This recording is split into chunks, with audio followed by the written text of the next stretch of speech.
MRN is coming to you live from Michigan International Speedway for today's Sirius Satellite Radio 400.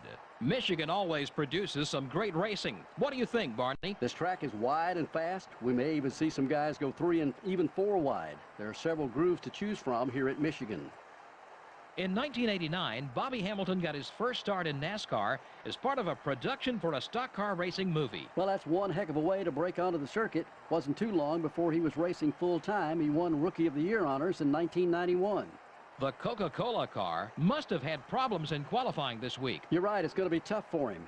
You get so used to starting up front, and then you have an off week and you have to start towards the back. Then when race day comes, you feel like you passed 1,000 cars at the end. And worse yet, sometimes you never make it to the front.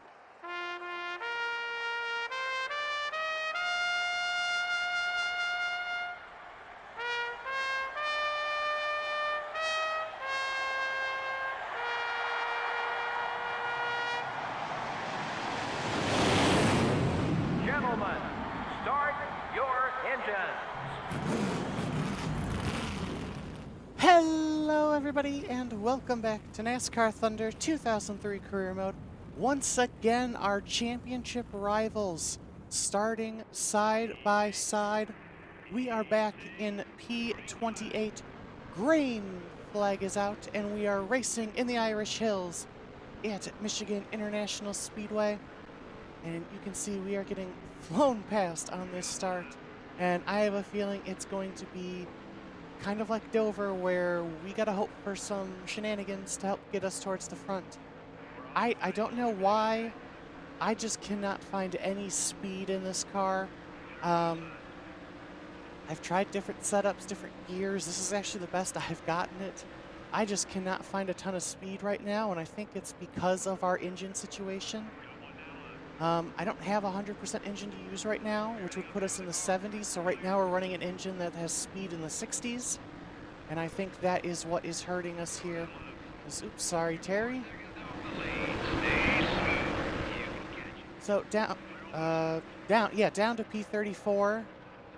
After just one lap, this might be a long race. I am actually full throttle through 1 and 2 right here. So that kind of gives you a sense of what it is, in fact, our car is lacking. It's just lacking horsepower for this track. Hopefully by the time we come in the fall, we'll be able to run relatively decent. You know, I'm not saying we're going to get top 5 or anything, but, you know, at least be somewhat competitive.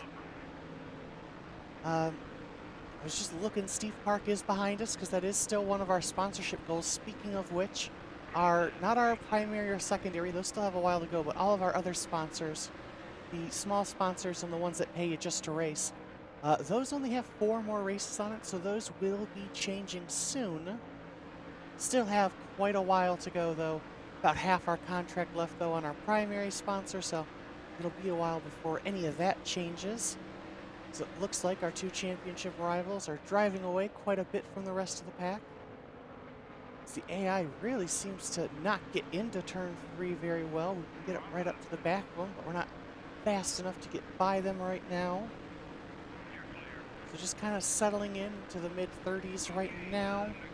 It's just amazing how one week you can be running in the top 10, top 5, and then the next week you're down in the mid-30s. This sport can be so cruel.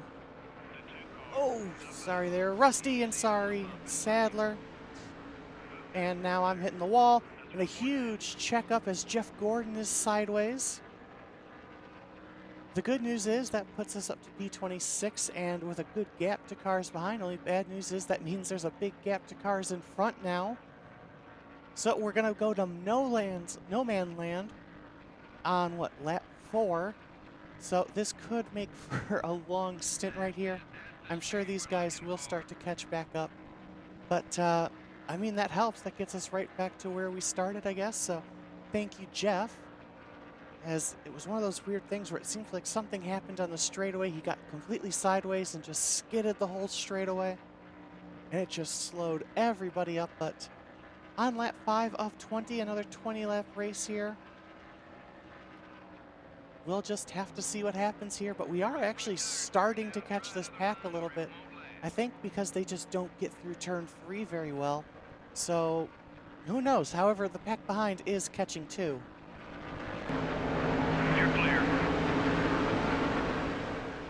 Well, they've at least caught the 7 car. However, the rest of this pack is catching up as well.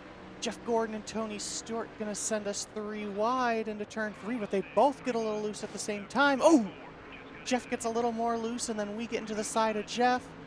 As cars are starting to come to pit road already. I thought they'd come in a little later. But Tony Stewart passed all of us here. The 7 holding up the 24 a little bit, which helps us as we hit the halfway mark on fuel. So in theory, you can go pretty far into this race, but as always, you're not going to want to because of the tire wear. But we might come in this lap if nobody else really decides to pit, simply because, well, that would help us get a clean pit road, which we desperately need, as we've learned. So we're starting to get a little tight here. We're actually not going to be able to make it. Yes, we will. Hard on the brakes so we don't speed. All right, let's loosen this car up a bit because it's getting pretty tight. And we will leave the rest to the pit crew.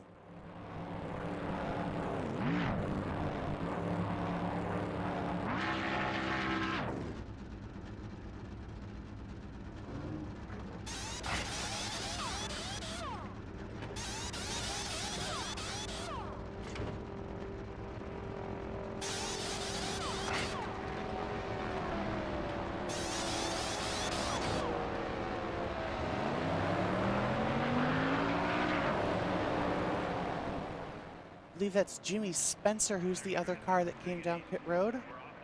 So he's out and away, as well are we. P40 for now.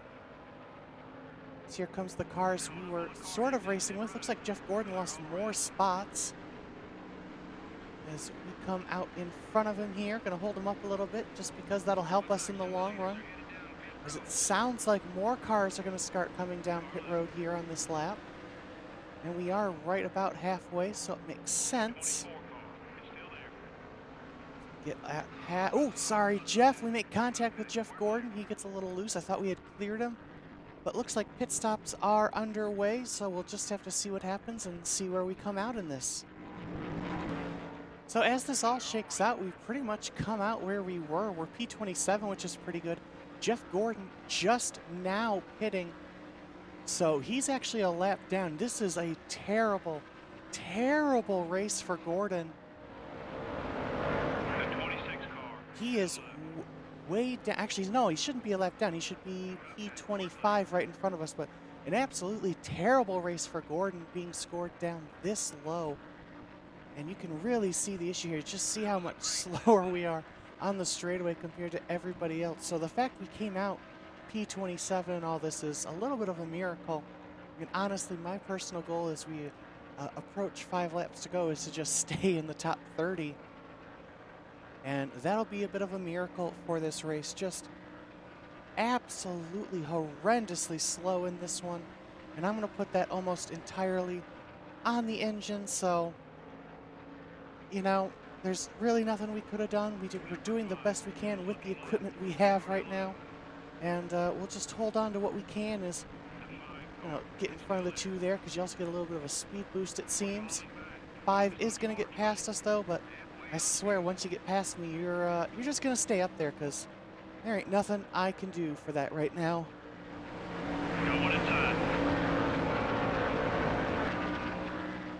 Well, luckily our nightmare here is almost over, coming to the white flag. Trying to hold on to P29 right now. Jimmy Spencer in his Target Dodge blew up, which allowed us to pick up a spot and see him there on pit road. Got Jeff Green in the 30 here behind us. Tried to hold him off here so we can at least have a 2 as our first number here in our position. But luckily the schedule... Whoa! Jeff Green gets really loose. I'm pretty sure I said Jeff Green the first time. If I said Burton that first time, I meant Green. But luckily, the races coming up after this should be a little bit more favorable for us. New Hampshire, Daytona, Sonoma, all tracks that we perform much better on. Plus, we're going to have a repaired engine and a new engine after this race, which will help. No, he's going to get right past us there at the end. We're going to come across the line. It's going to be P30, a very disappointing race here at Michigan. One of these days I'll run well here. But it is Jarrett and Dale Jr. once again 1 and 2. There weren't very many lead changes. Well, to be honest, Joe, I'm a little surprised that we didn't have more leaders. Just goes to show that with the right setup and the right strategy, you really can dominate a NASCAR Winston Cup race. The Coca-Cola car really did a fantastic job keeping his car away from trouble all race long. And that'll be a relief on the old wallet, too. Costs big money to keep these NASCAR Winston Cup cars in tip-top shape week in and week out. When you don't damage them on race day, helps save a lot of time and a lot of money. This has been NASCAR Winston Cup Racing, brought to you by EA Sports and MRN. Next up is the Infineon Raceway.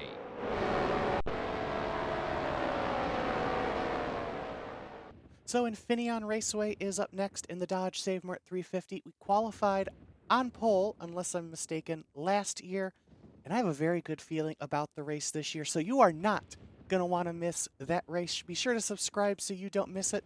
If you enjoyed this video, be sure to leave a like. Lets me know you're enjoying the series and all of the NASCAR Thunder 2003 content. I will see you guys in the next video. Bye.